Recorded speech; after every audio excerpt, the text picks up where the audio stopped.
My name is Adam Robinson Yu, and I made this little game called The Short Hike. And I also want to quickly thank people who helped me work on the game. Thank you to Don, Andrew, Mark, and David, and also everyone who tested it. Just thanks a lot for your contributions. So I guess for those of you who aren't familiar with the game, I'm going to show the trailer right now. So, there's the sound. A Short Hike is a little video game about hiking. You'll play as Claire, this bird who's visiting from this island from the city, and she can't find any cell phone reception on the island. So she hears that the only place to find it is all the way at the very top.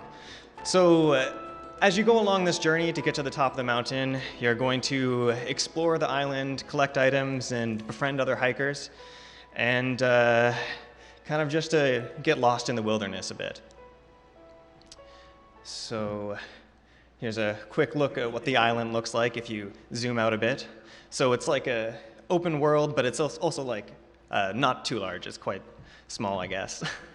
So a Short Hike, for this postmortem, I'm going to go generally over the development of the game. I'm going to talk a bit about how it got started, a bit about the art style, a bit about my timeline and development practices with regards to meeting my deadline, some lessons that I learned in level design, a bit about the writing, and then the marketing and release. So kind of just going to go over the whole thing. So, all right. I guess for a bit of context, I want to talk a little bit where I was leading up to the development of the game. So when I think back on things, I feel like one of the hardest decisions I had to make on the game was whether or not I was going to make it at all. So this is me in 2017. I had just made the questionable decision to leave my software engineering job and move back to Toronto, and I wanted to take a shot at making indie games full time. So until then, most of the games that I had released had been kind of small, free itch.io titles, and I kind of thought that this would be my one chance to make a big game on my own. So about 1 year later, I was knees deep in an ambitious project. It was going to be a large RPG with lots of characters, locations, and battle mechanics. However, I didn't really have a clear vision for the game, and after a year, there were still a lot of elements that I was uncertain about. And it felt like the project would take a few more years to finish, and I was starting to get kind of stressed and anxious about it, and I never felt like I was getting enough done. And it felt like I had to finish this project, and it had to do well, because it felt like my kind of one shot. But in December 2018, I decided to give myself a little break. As sort of like a Christmas present to myself, I decided to put aside my main project and just work on this tiny little project. So I started just throwing some assets together in Unity and building this tiny little world that I could escape to. And I was just kind of putting in whatever I felt like would be fun. And after I shared a bit of this work on Twitter, I got the opportunity to fund a tiny project based off this prototype. At this time, this kind of felt like a really difficult decision for me. Due to the sunk cost fallacy, I was feeling really locked into my RPG. I had already spent a year plus working on it, and I had started gaining a bit of a following for it, and I felt like it had opened up a lot of doors for me. So I wasn't sure if it was a good idea to put aside all that momentum for this short, undefined game about hiking. And video game development is full of uncertainty, and it can be hard to tell if a project is really off track or if I just needed to really work through this rut and my RPG would come together. But in 2018, I also played 2 other amazing short video games, and it was inspiring to me that such short and sweet games could still be successful. So I decided to take the plunge into a Short Hike. And in hindsight, this was a pretty good choice for me. I think there's a lot of benefits to working on small projects, especially when you're just starting out. I think they're less risk if they don't pan out. It doesn't have to be a huge success to be worth the time you put into it. The smaller goals feel a lot more achievable. And also, you can release games faster, which can teach you a lot and possibly get some revenue coming in.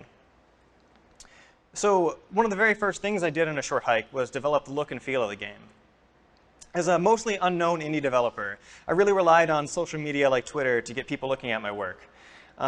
So I think the aesthetic of the game becomes pretty important because you only have a small moment to capture people's attention. And for small teams or solo developers, I think getting a look like this can be difficult or time consuming. So I consider myself limited in my technical skills in art. Like I can't do really great drawings and I haven't done a lot of modeling. So I have to try and find ways to make the game look interesting with the skills that I do have. So I have more of a background in programming and I have more experience with VFX and post-processing. So when I started working on this project, I kind of wanted to experiment with rendering a tiny world through these big crunchy pixels. Other than the fact that I think this look is cool, it also allowed me really to increase the scope of the game. I was able to get away with making simpler models, and I could make more of them much faster. And while this isn't perfect, I think it allows the player to fill in a lot of the details with their imagination, while still kind of giving the impression that I'm trying to make. And to achieve this effect in Unity, the world is rendered to this tiny render texture, and then another camera in Unity will look at that texture and then blow it up with point filtering. I learned this technique by using a plugin called GB Camera for Unity, and you can look it up if you're interested in playing around with this too. So early on, I was having trouble trying to pick colors that I wanted to use for the game and convey the atmosphere that I wanted. I ended up searching for fall nature photos of the Canadian Shield and sampling colors directly from them. These references really helped me establish the palette for the game and kind of pick that mood and color palette. But to render these colors true in the game, they can sometimes be distorted under different lighting conditions. So I ended up writing a custom, mostly unlit shader that kind of gave me precise control over how all the shadows would look on every single object. And in general, I tried to ensure that most textures and shadows appeared flat and consistent when rendered in game. Because if I didn't have that, the pixelated look would become a lot more apparent and kind of noisy, and I think it makes it a lot more clean when you're able to get rid of that. So here's a quick look at how I adjusted the lighting ramp for a short hike. On the left, you can see what a default lighting ramp looks like. And then I kind of applied a stair shape to the ramp, and then I ended up kind of shifting all the colors up towards white, so that way they were really close to the original palette color. Also, by using this flat coloring style, it allowed me to create UV maps really quickly. By unwrapping the UVs just to fit onto a color palette, it allowed me to save a ton of time that I would have spent texturing the object. And it was also really easy to experiment with different colors and alternative palettes just by swapping out this texture. So I tend to use a lot of post-processing effects to add visual flair to my games. You can get a lot of these effects for free in Unity's default standard asset packs. And you can kind of quickly experiment with them and to change the look and feel of your game without having to actually change a bunch of assets. So this is what a short hike would look like if you didn't have any effects in it. I think objects in the distance kind of look pretty noisy and it distracts from what's going on in the foreground. So the first thing I do is add a layer of fog to keep the player focused on what's happening in the foreground. And then I add an edge detection post-processing effect to kind of pick out the silhouettes of the things in the background. I think this kind of creates a really dramatic effect. And I actually stumbled upon this look by accident, just as I was experimenting with all the different filters that were available. And if you look at the arrow on the left-hand side, there you can see the slight difference that's made when I add a color correction as the final step. So I kind of add an extra blue to the shadows to try and make it feel a little more alive.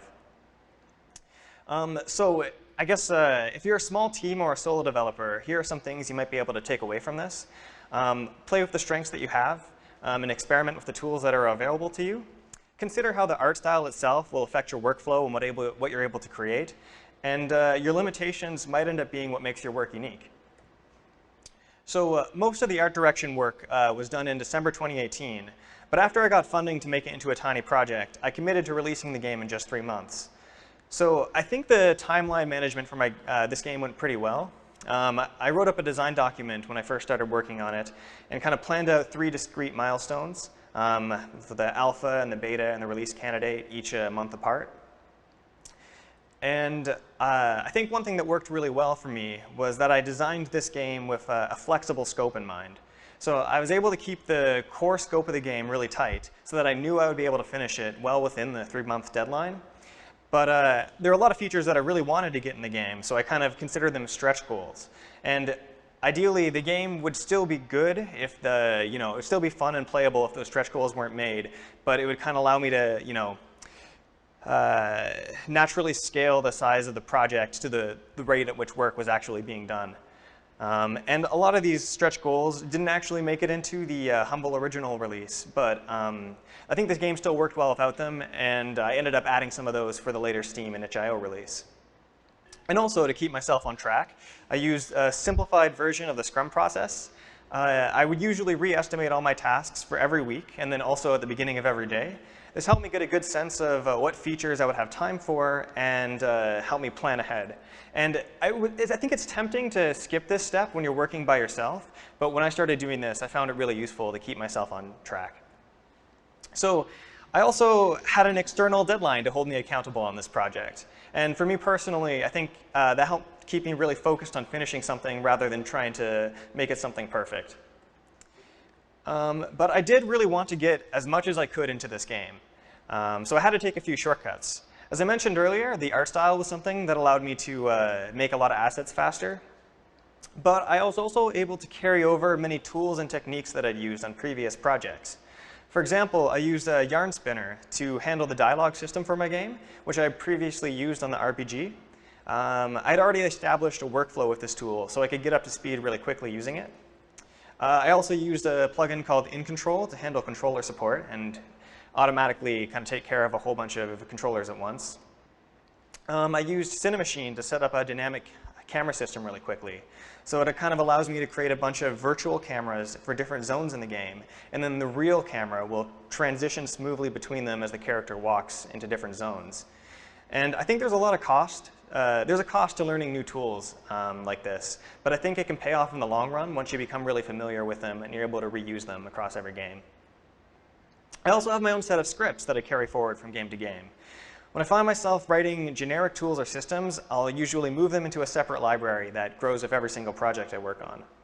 I also reused assets from my RPG where I could and other things from other games.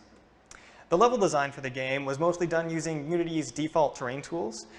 Being able to edit the terrain directly inside Unity made it really easy to prototype and iterate on the level design.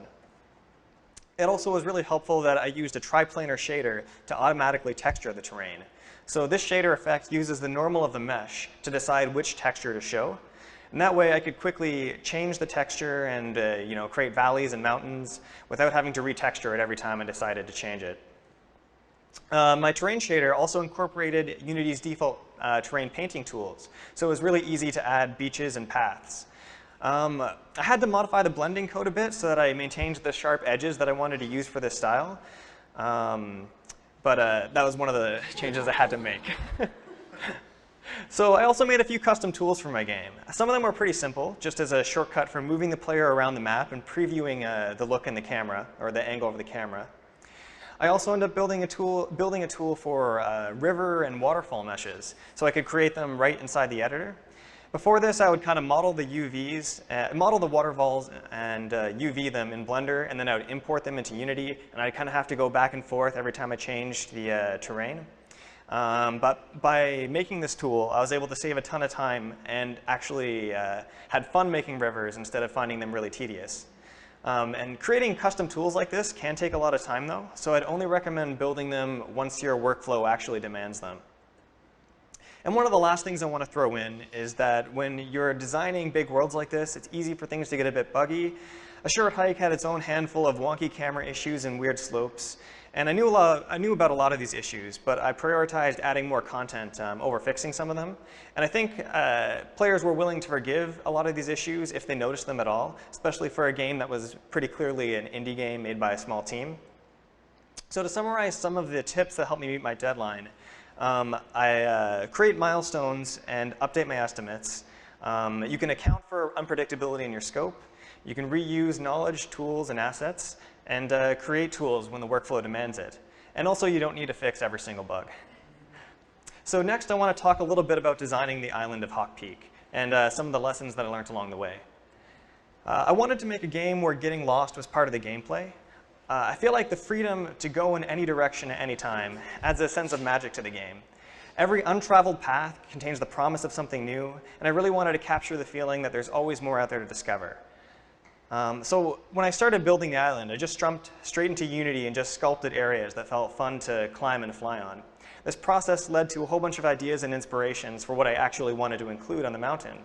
So I eventually jotted down all those ideas, brainstormed different activities and regions, and then I made a plan for what I thought the main path of the island would be. So this path that I came up with starts here at this cabin. Since there's only one clear path to take from here, I expect that the player will head this way towards town.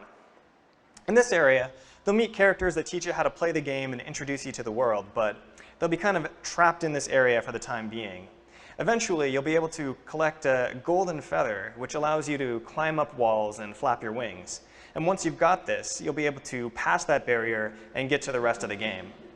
So once you pass that, I expected the player would either go up the left or the right side of the mountain, and I eventually kind of led the path so that they would eventually lead you to this one meeting point up near the top. At that point, you wouldn't be able to get to the very top of the mountain unless you had collected at least 7 golden feathers. And that way, players wouldn't be able to beat the game just by running to the end. They'd have to actually explore a bit and discover the island. So I knew there were a lot of shortcuts you could take. Like, I had this main plan, but there are lots of ways you could get around it by finding weird slopes or other routes.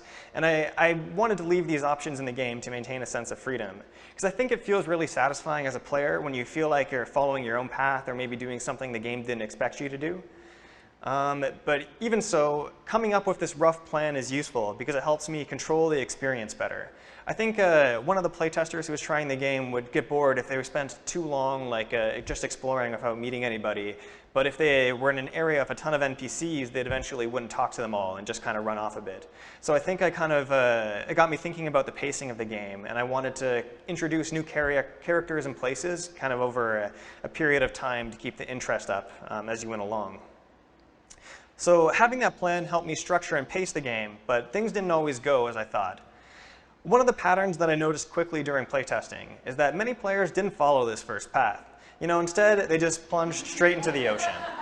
I think that players like to test the bounds of a game when they first start. And they want to see, will the game let you just swim into the ocean? And I wanted to say, yes, you can. And then if you do, there will even be stuff out there for you to find, like islands and stuff for you to discover. But for some players, this wasn't enough for them. They just kept going all the way around the backside of the mountain. And this behavior was surprisingly common. It wasn't done by all players, but it was a pattern that I saw a number of times. So this is a bit of a problem because many players would get lost on the backside of the mountain, and they would kind of miss out on the important tutorial information that I'd put in the way I expected you to go. And this was even more problematic in earlier playtests of the game because there wasn't really much behind the mountain. So to solve this problem, I eventually added a cave on the backside of the mountain. I think if players were heading along that way, this cave would naturally draw people's curiosity and they'd head through it. And this would lead you right back to the tutorial zone. So most of the players that had gotten off track would wind up where I wanted them to. But even for those that didn't, they saw the cave and they were like, that's not for me. And they just kept going. That's fine because it's an island. You'll eventually get back there. So this was one of the ways that I tried to keep the player on track. I wanted to provide some gentle guidance without feeling like the player was forced to do anything. There are many ways to guide the player. I think it helps the pacing of the game if they roughly follow my plan. So if they're guided naturally by things like curiosity, like a cave or a cool landmark, I think that can make it not feel like the player is following a scripted path. But there are also more direct ways to get the player to go where you want them to go.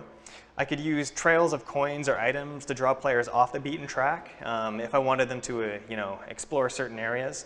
But if I wanted them to get back on track, they could stumble across a path, and heading down any path would generally lead you back to a main area. And there were also signs as kind of a last-ditch attempt to get you back on track, because people don't really like reading in games, or they'll kind of breeze by it. So for people who really got lost and wanted to get back, they could read the signs and then figure out where to go. But otherwise, they'd kind of ignore them. And also, since the goal of the game was to get to the top of the mountain,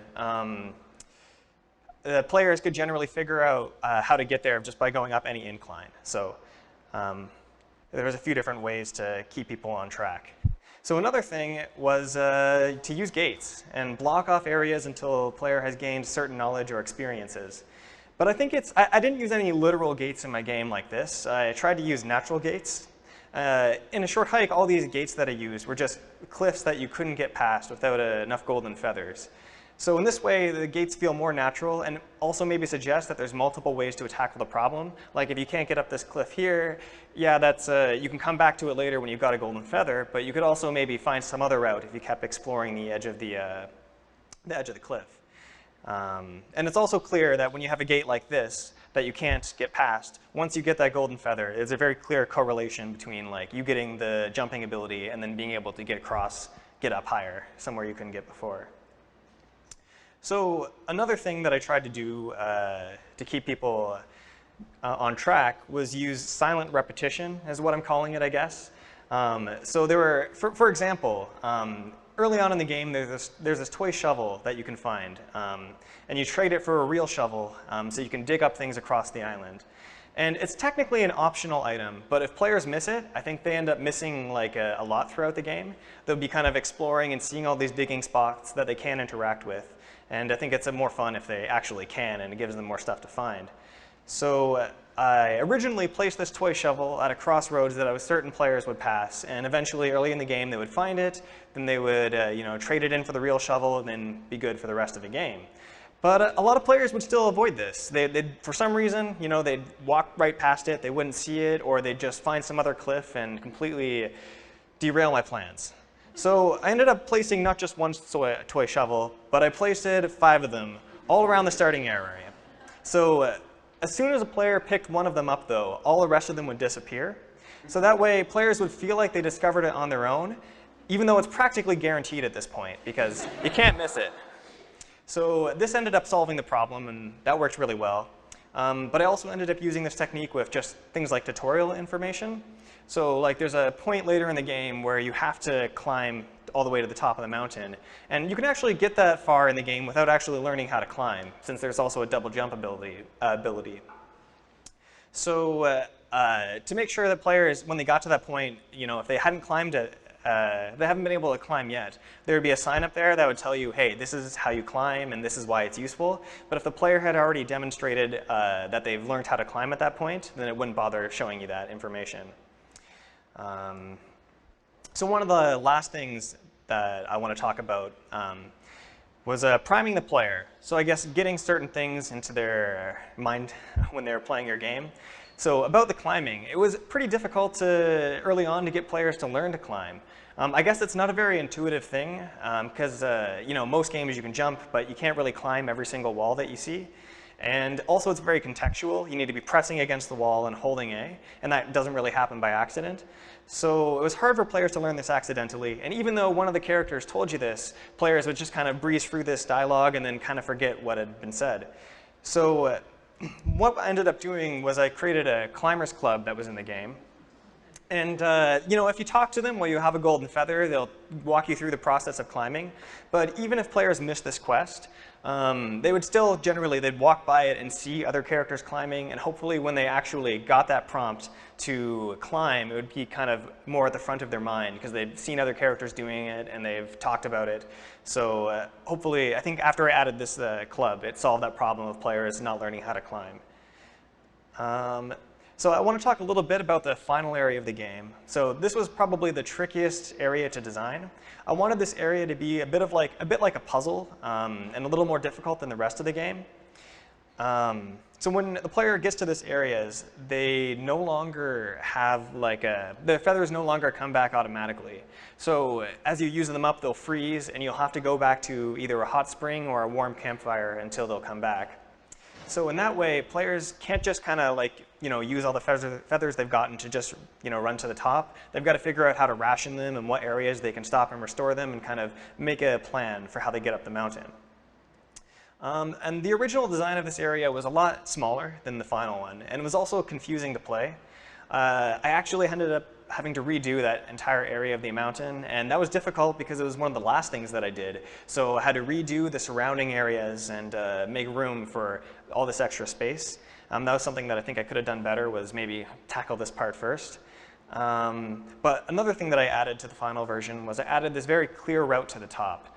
So when players would get to this area, they'd follow the main path, and it would eventually lead them almost all the way to the top, but they wouldn't have enough feathers to make it if they had 7 at that time. So it kind of let them see where the goal was, but then they had to work backwards from that to actually plan a route that would get up there without just going the direct, most obvious way. And I also ended up putting a lot more feathers in the game. In early playtests, they were a lot harder to find, and there were fewer of them. And it kind of made it so that when players got to this point, they'd end up getting a little bit stuck, and then they would have to go back on the island and scour it for any signs of feathers. And I think that really hurt the pacing of the game, and I ended up making it a lot more generous so that players were kind of going at a good pace throughout, and they didn't really kind of get stuck. And I think maybe the game would have been longer if I made it harder to find all those feathers, but I think it was worth it to keep the pacing interesting throughout the experience. So now I want to talk a bit about the writing. When I started working on this game, I didn't really expect there to be a lot of writing, but I ended up writing a lot for this game. And this was difficult for me because writing is hard, at least for me anyways. Because when I was working on my RPG before this, writing was one of the things that I really struggled with the most. I really wanted to write a story and also dialogue itself that was going to be personal or meaningful or at the very least funny. And yeah, that was one of the main things that I struggled with. So when I started A Short Hike, I made a few decisions that ended up making the writing process a bit easier. So for one, I tried to write more natural conversations. Instead of using these big text boxes with kind of a long monologue, I would use small bubbles without really any punctuation. This actually kind of felt more like the way that I would write when I'm texting people. So I guess as a millennial, that's all I do these days. So it was a lot easier to kind of write natural conversations this way. I also made Claire not a silent protagonist like other games that I was working on. And she actually talks a whole bunch throughout the game. And this was a lot easier to write because natural conversations have 2 people in them. They're usually just not one person talking to you. And another thing was that I didn't put as much pressure on myself when I was working on A Short Hike. I kind of approached the writing initially just as a silly improvisational kind of way. I didn't expect it to really carry the game and not be a main part of the gameplay. So I think by maybe taking it less seriously, I was able to get stuck on it less and just kind of roll with it. And it also just helped to have a second pair of eyes looking at my work. Whenever my partner would get home from work, she'd usually look over what I'd written that day or test out what I'd been playing. And during my worst writing blocks, she helped me draft some conversations and get through with them and I guess get it done. So now I'm going to talk a bit about the release of the game. So A Short Hike was originally released as part of April's Humble Monthly service. And the reception to this was pretty positive. I can't be certain how many people played this release, but I got a lot of kind feedback. So I decided that I'd work on a big update for its eventual release on Steam and itch.io, partially because there's a lot of things that I still wanted to add, but also because I hope to generate some buzz around the commercial release. The biggest things that I added to the game during this period were the mini-games, such as the fishing and the beach stick ball and racing. But there was also a bunch of other stuff that I needed to do during this time. So I tried to get the word out for my game by sharing work on Twitter. I would try to come up with interesting GIFs that either talked about the development of the game or showcased scenes from the game. The Twitter ended up being really useful for me. It allowed people to get excited about my game. It also gave me feedback on what other people were interested in. I saw a lot of people really liked the GIFs where the character was flying, so I tried to make sure I put that at the beginning of my trailer. And it was also just motivating for myself to see other people interested in my work.